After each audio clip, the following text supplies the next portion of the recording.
विठ्ठल नामाची शाळा भरली, विठ्ठल नामाची शाळा भरली, शाळा शिकताना तान भूक हरली, शाळा शिकताना तान भूक हरली, विठ्ठल नामाची शाळा भरली, विठ्ठल नामाची शाळा पाठ का भरली। नाम फिर से सुनिए।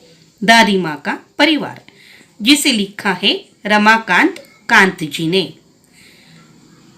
कांत जी का जन्म 25 अक्टूबर 1949 को उत्तर प्रदेश के खंडेला में हुआ। आपकी रचनाएं एक तेरे बिना, सुनो कहानी, सरस बाल कथाएं, जंगल की कहानियां, परिश्रम का वरदान, सूझबूझ की कथाएं आदि। लेखक का परिचय। रमाकांत कांत जी की रचनाएं सुप्रतिष्ठित बाल पत्रिकाओं में प्रकाशित हुई हैं। प्रस्तुत कहानी की सेंट्रल आइडिया यानी मध्यवर्ती कल्पना है। लेखक ने इस पाठ द्वारा यह बताया है कि संकट के समय शांति, एकाग्रता, धैर्य और एकता के साथ कार्य संपन्न करने चाहिए। अब पाठ की ओर। एक छोटे से घर में दादी माँ अकेली रहती थी, पर अकेली होकर भी उसका परिवार एक चिड़िया जिसका नाम था नीलू और उस चिड़िया के दो बच्चे टीनू मीनू तथा चिंकी चूहिया जिसके दो बच्चों का नाम था चुस्कू मुस्कू, इनसे भरा पूरा था। वह सभी दादी माँ के घर के सामने जो बरगद का पेड़ था, वहाँ पेड़ पर घोंसले में नीलू अपने दोनों बच्चों के साथ तथा चूहिया पेड़ के नीचे बिल में अपने दोनों बच्चों के साथ रहती थी।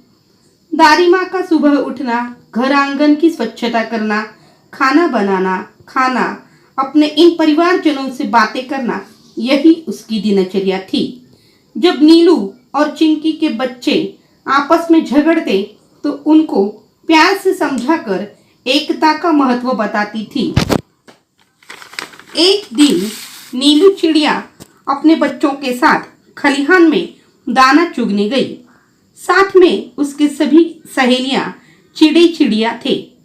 कुछ देर दाना चुगने के बाद अचानक मुनमुन चिड़िया को याद आया घर में उसकी सास आने वाली है, तो क्यों न घोंसले पर लौटे।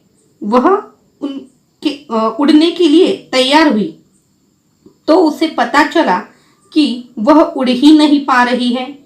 उसने सभी चिड़े चिड़ियों को बताया।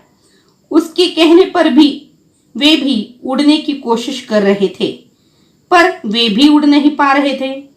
उन सभी को यह ध्यान में आया कि वह बहेलिए के जाल में बुरी तरह से फंस चुके हैं।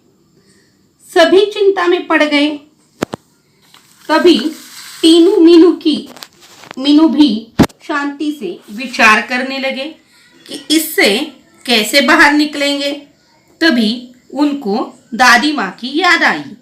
वह हमेशा कहती थी, संकट के समय हमें धीरज रखना चाहिए, शांति, एकाग्रता और एकता के साथ काम करना चाहिए। टीनू ने सभी को एकता का महत्व समझाया और कहा, जैसे ही मीनू 1 2 3 4 कहेगी, वैसे ही हम सभी जाल के साथ हवा में एक साथ उड़ चलेंगे। टीनू के योजना के अनुसार मीनू के 1 2 3 4 कहने पर सभी चिड़े चिड़ियों ने अपने पंख पसारे और वे जाल के साथ उड़ने लगे। बहेलिया आश्चर्य से देखता ही रह गया। उधर दादी माँ नीलू टीनू मीनू के साथ अब तक क्यों नहीं लौटी, बहुत देर हो चुकी है, इस बात पर चिंता जता रही थी। तभी सभी पंछी एक साथ दादी माँ के आंगन में जाल समेत उतर पड़े। नीलू चिड़िया ने सभी घटना दादी माँ को कही। दादी माँ ने चिंकी चूहिया से मदद मांगने के लिए कहा। तभी चिंकी चूहिया और उसके बच्चों ने चुस्कू मुस्कू ने अपने पैनों दांतों से जाल काटा, कतर डाला और सभी चिड़े चिड़ियों को मुक्त कर दिया। चिड़िया तथा चूहिया के बच्चे टीनू मीनू तथा चुस्कू मुस्कू एक साथ खेलने लगे। एकता में ही बल होता है। पाठ की सीख, अंत भला तो सब भला, मतलब परिणाम अच्छा तो सब अच्छा।